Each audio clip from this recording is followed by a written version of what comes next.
Hello, my name is PopC, and I want to tell you a story about a mistake I made that turned into one of the best lessons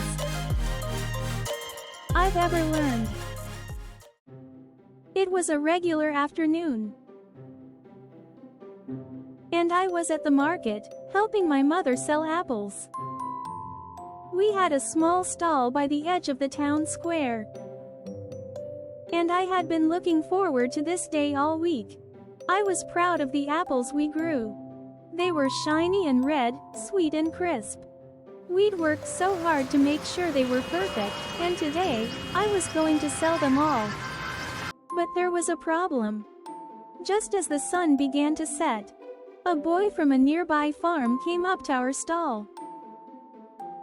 His name was Tim, and he had the most unusual apples I had ever seen. They were green, not shiny at all, and some had small spots on them. They didn't look as pretty as ours. Would you like to trade some of your apples for mine? Holding out a basket full of his strange-looking fruit. He didn't seem ashamed of them at all, like most people would be about apples that weren't perfect. I laughed to myself. I was sure no one would buy his apples.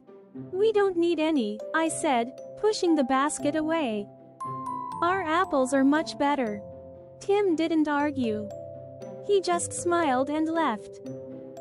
Later that evening, after the market closed, we packed up our stall. To my surprise, my mother looked worried. We didn't sell nearly as many apples today as we usually do. Did you talk to everyone who passed by? I nodded, a little proud of myself. I made sure to tell them how special our apples are. But my mother looked even more concerned. What if some people might have wanted something different? Maybe we've been too focused on how they look and not how they taste. That's when it hit me. Tim's apples were not perfect in appearance, but maybe they were perfect in taste. I hadn't given anyone a chance to find out. The next day, I ran to Tim's farm, hoping I wasn't too late. I bought a basket of his apples, and when I tried one, I was shocked. They were sweeter than ours, more tart and refreshing. Tim's apples may not have looked perfect, but they had something special inside. When I returned to our stall, I didn't tell my mother right away.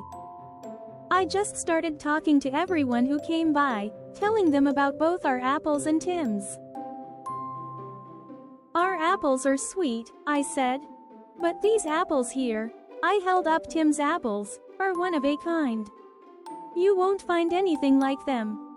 By the end of the day, we had sold both baskets of apples, our perfect ones and Tim's imperfect ones. I realized something important. It's not about being perfect on the outside. People value what's inside, what they can't see at first glance. We don't always need to be the best, but we can be the one who offers something different, something valuable in its own way. So, here's what I've learned. Never judge things by their looks. What really matters is what you offer, how genuine and unique it is. And sometimes, something that seems imperfect may turn out to be exactly what someone else needs. Moral of the story: don't judge something by its appearance. The true value lies in what's inside.